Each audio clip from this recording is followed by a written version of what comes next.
The minerals industry I see as a critical key partner, looking at how the future for nature recovery can be aligned with the kind of business strategies that the industry has, so that we can achieve those long-term outcomes that everybody wants for biodiversity recovery.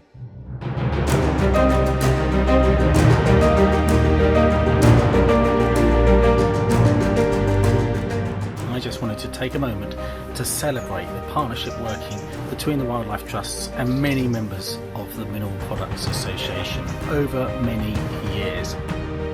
When the quarry is restored, there's so many opportunities to create habitats that provide opportunities for all stages of a bumblebee's life cycle.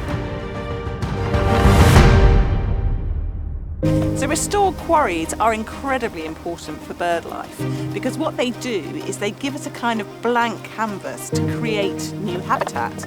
So if you think about something like reed beds, for example, we're losing a lot of our reed beds at the moment because of changes to intertidal habitat around the coast, rising sea levels, encroachment from development. And so it's fantastic to be able to create new reed beds, and to do that for birds like bitterns, for example, which really need that habitat.